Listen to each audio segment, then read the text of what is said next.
Good afternoon, everyone. Welcome. My name is Oliver. Thanks for the introduction. I work at Lightning Labs. I'm a software engineer, and for the last year or so, I've been focused on this new protocol called Taproot Assets that I'm now going to talk about.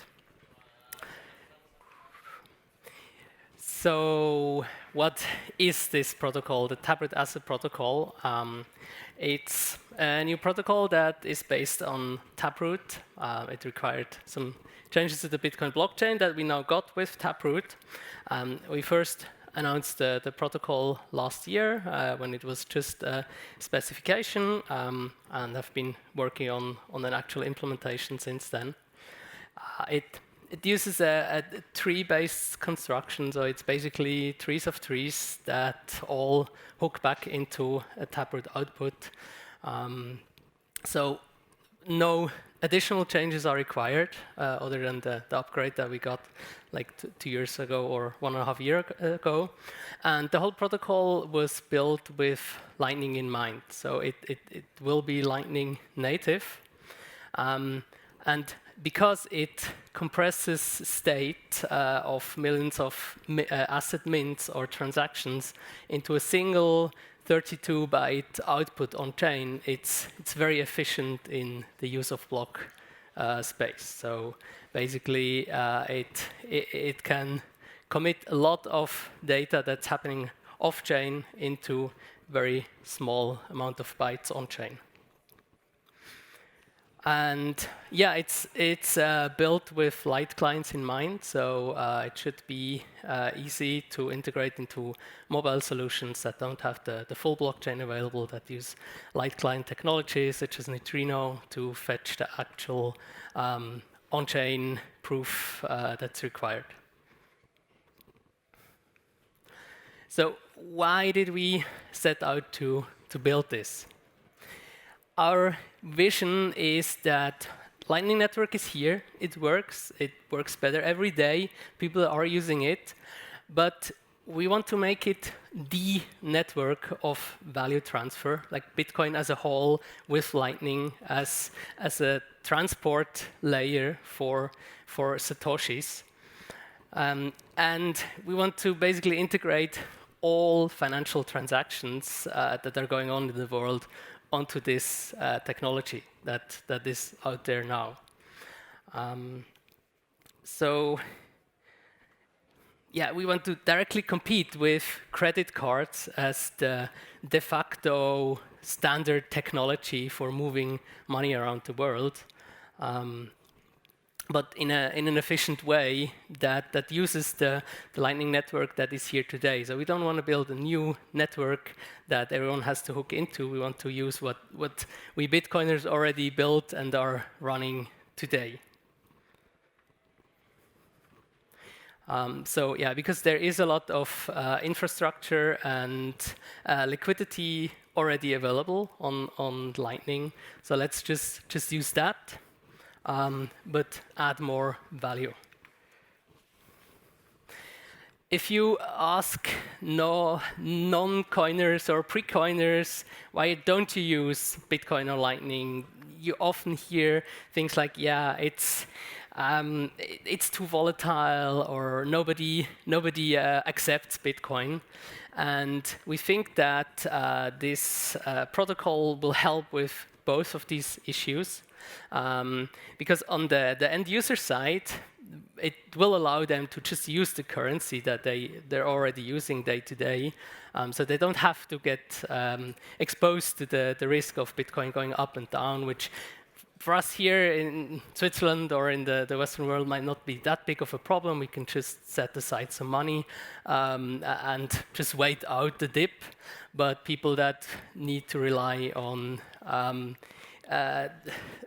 currency being stable from today to tomorrow can profit a lot from just using the currency they already have.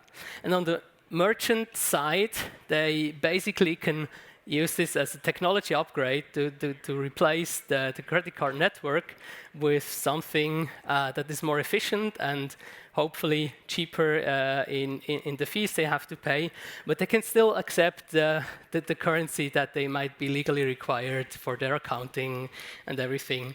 So basically, everyone wins if we upgrade to this, because then Lightning just gets more use.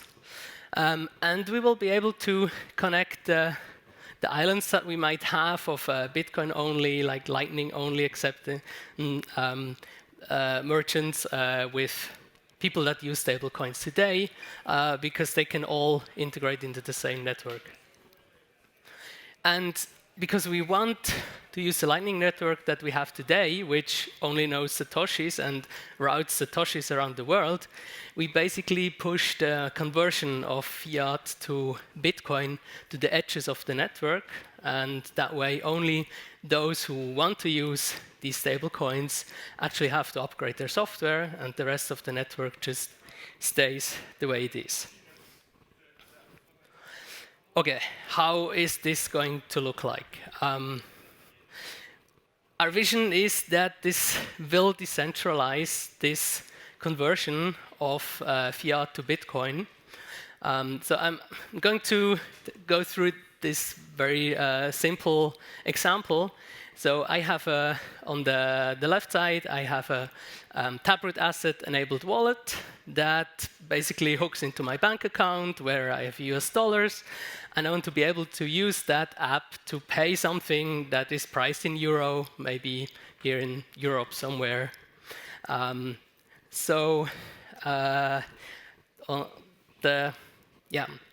way we split this up, there are companies out there that do exactly this today, of course, but it requires a big effort to integrate all these countries and currencies, and you often hear, okay, yeah, when can I get this in my country, and why didn't you do Swiss franc yet, and so on. So our idea is to just split this up into parts, so we allow more participants to enter the market, to have a free market economy where all these pieces that I'm going to describe in the next slides can be implemented and run by different entities. And with that, hopefully speed up the integration of this complete picture. Okay, so let's look at just the US dollar part. What we have as possible participants on this side. So we have, of course, I mentioned this before, we are going to use stablecoins because they already exist, they already solved or addressed challenges around liquidity and reserves or legal implications in their jurisdiction. They already have some reputation or trust with the user base. So basically, we want to use existing stablecoin issuers to represent the fiat currency in this system. Then I mentioned in this example, we have an app that hooks into my bank account. So what could be the role of a bank in this example?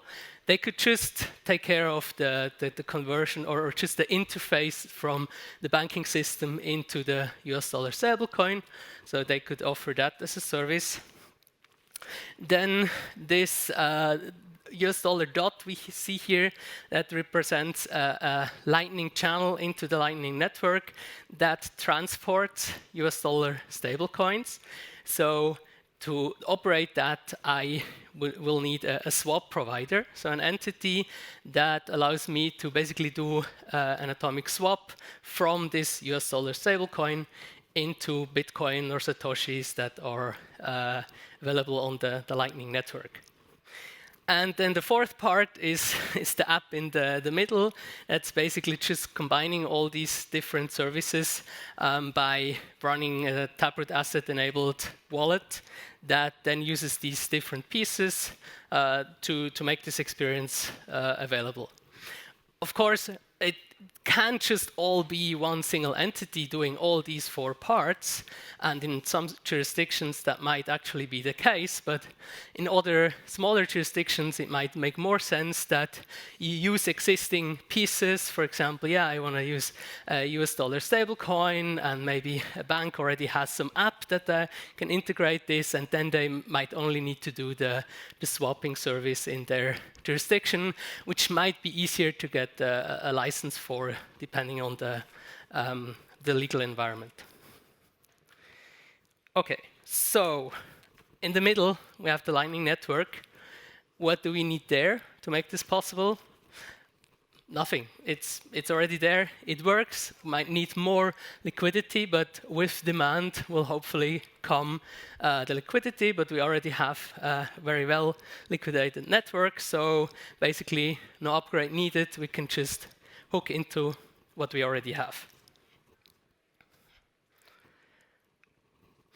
And how does it look on the merchant side? We have a similar situation there, that we have a Taproot asset-enabled software where the merchant interacts with it in euro. They are hooked into a swap provider that takes care of the euro to Bitcoin swap, and then they can just present an invoice. But it's a good point to mention here that we have these swaps on both ends, but if we look at the display, it actually displays a Lightning invoice. So I could also, now me as a Bitcoiner, not the example from before, I could also just take my Zeus Lightning wallet and pay this invoice directly with my Satoshis that I have in my wallet, and the merchant would still receive their euros that they require on their accounting. Or on the other side, if the merchant is already orange-pilled and Bitcoiner and wants to stack sats, they can just accept sats and not use the swapping service. But in my example from before, I can use my US dollar-enabled wallet with the banking integration to pay them. So this swap is basically optional on both sides, and because we just have Lightning in the middle, you can hook into it from both sides if you're already fully integrated into Lightning.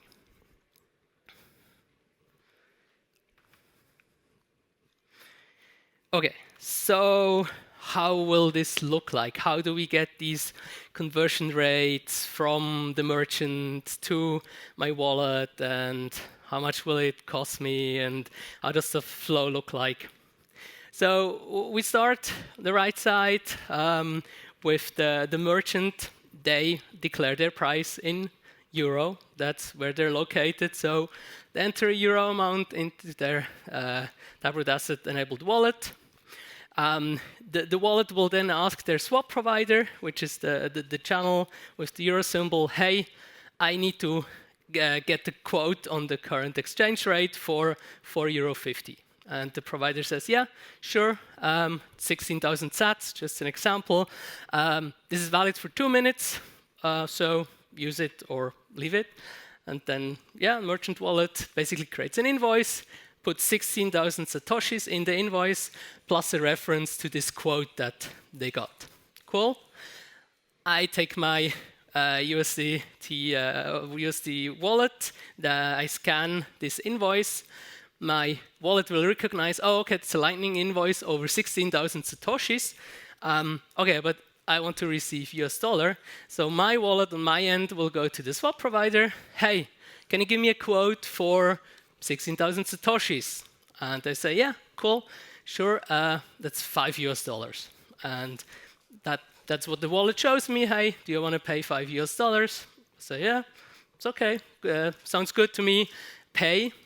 And now the flow goes backwards. My wallet will send US dollar stable coins to the swap provider, the dollar symbol on the left. There, an atomic swap will happen. So basically, these 5 US dollar stable coins are going to be converted into 16,000 satoshis. Those satoshis travel through the network.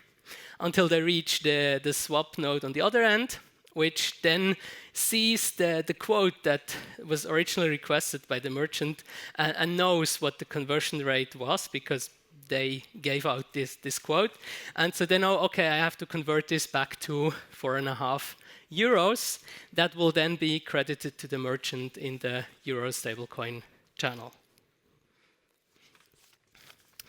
So won't this be expensive, like 2 swaps happening from fiat to Bitcoin and back to fiat? Our hope is no, because these quotes, they are atomic and very short-lived. So it could be that the provider tells me, hey, this is only valid for 30 seconds, but because that gives me a low risk, I can minimize the spread. Or it could be that maybe I have more than one channel, and I just ask all of them who's going to give me the best offer for this swap from US dollar to Lightning, and then I'll just use the cheapest one. And because anyone can offer this swapping service, I mean, depending on the legal environment, but from a technical point of view, anyone can offer this service. It will be a bottom-up free market competition.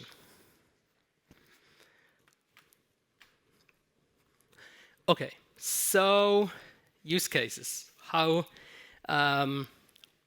should stablecoin issuers take a look at this, and what can the protocol do? So yeah, as mentioned before, you can mint assets, new assets. You can transfer them on-chain and in the future on Lightning. You can replenish the inventory or reissue or redeem, burn, depending on your reserve requirements. You can use this completely on-chain in an offline manner, as we're used to from Bitcoin addresses. So just send coins somewhere, and the recipient doesn't have to be online at the same time. And there's the concept of this universes, which is basically just an information repository or a public server that you can use both as an issuer and as a user to track the issuance of certain assets, the current supply, or even transfers. But these are totally optional. So you can run this in a completely private manner where no metadata is ever uploaded anywhere. So everything people see on chain is just a couple of Taproot outputs that have no information in them. And the way this is set up, you can use any Bitcoin type of script you want to basically bind the rules for issuing new coins. So you could use some kind of multi-sig cold storage enabled setup for issuing new assets. So this can be done in a very secure manner. What do you have for developers? It basically reuses a lot of ideas and concepts and techniques that we as Bitcoin developers are already familiar with. So the assets, the capability these assets have is currently the same as Bitcoin. So it's Bitcoin script, it's tap script. So basically you can do any kind of multisig, music to Frost. You can use miniscript. It's totally cold storage compatible. You can use PSBTs with your hardware wallet. The concept of addresses is still there, as mentioned before, for the offline send capabilities. And then once we're upgraded to Lightning Network, the normal invoices are reused. So yeah, it's built by Bitcoiners for Bitcoiners and for everyone else. But our goal is to make it very easy to integrate this into existing technology stacks, existing applications. And it was also created with light clients in mind, so it should be totally possible to use this with just Neutrino on a mobile phone. And as always, we take great care and invest a lot of energy into writing good documentation and guides and videos and tooling and examples.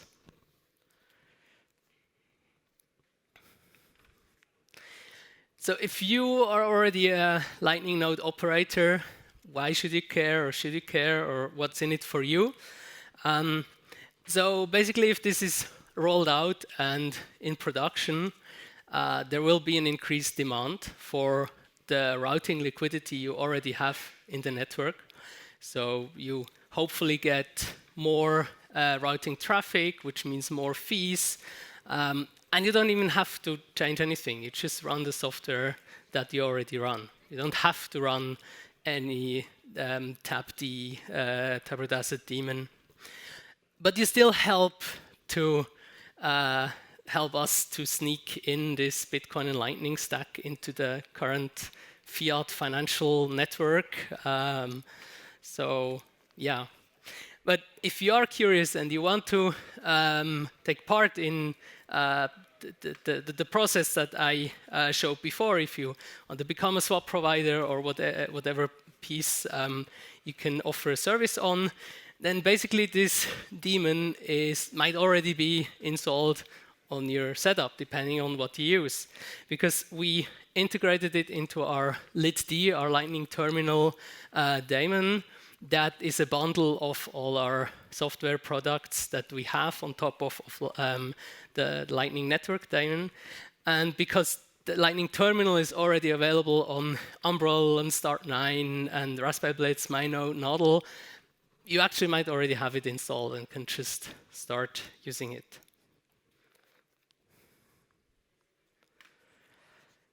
Okay, so what's the current state? Where are we now? With the big release this week on Wednesday, we released a version 0.3, which is our first mainnet-ready alpha version. It includes all the functionality for the on-chain part. Lightning will come, but on-chain is there. It's alpha software, don't be too reckless, but our promise is that there will be no breaking changes. So assets minted now with this version will be forward compatible. But unfortunately, everything before you have to start afresh, but that was only testnet, right? So hopefully no big deal. And as mentioned, we ship it as an integrated into the Lightning LitD bundle, but you can also run it as a standalone software or use Polar, which is a great developer toolkit for local development and just playing around with the network. We also published 2 documents, one for the on-chain part, which we created a PR for the BIP repository. So we would like to become this to become an official BIP. And for the part that's required in Lightning, we created a document called a blip, which is basically not the same as a Lightning specification that is required for all participants, but as an optional additional protocol that not everyone in the Lightning network has to implement. And then, as mentioned, the next part that we are going to focus on is actually hooking it into the Lightning channels. So that's next on our research and development list. There is already quite a number of projects that are trying out things that are building on top of this. So we already collected a lot of feedback from developers, and we want to continue doing that because that's very valuable to us, and building what the devs actually need and want is a high priority for us. And of course, we want to support new and also the existing applications that already built on this stack. And yeah, there will be security and load testing enhancement along the way. But yeah, as mentioned before, getting it onto Lightning is the next big step and the next big project. That's it from my side. If you have questions or want to learn more, first is the hopefully easy to remember URL. That just goes to our main documentation page where you have links to everything, including our developer Slack, where you can ask questions and get the response quickly. And if you scan the QR code, you go to the blog post that also includes all the links. So whatever is more convenient to you. Thank you. Thank you very much. Thank you. Yeah, well, I think we have maybe one question here. One quick question. Let's go for it. Mate, very good speech. How can I join the channel on Slack? I just scanned the code, but I can't join it. I don't know where it is. Yeah, there should be a link on the main website that just to the bottom just says Slack community. Maybe it expires every couple of days. Just let us know if it expired, and we will refresh it. So yeah, thanks. Thank you, Oliver. Really appreciate it. Thank you. Well done. Thanks.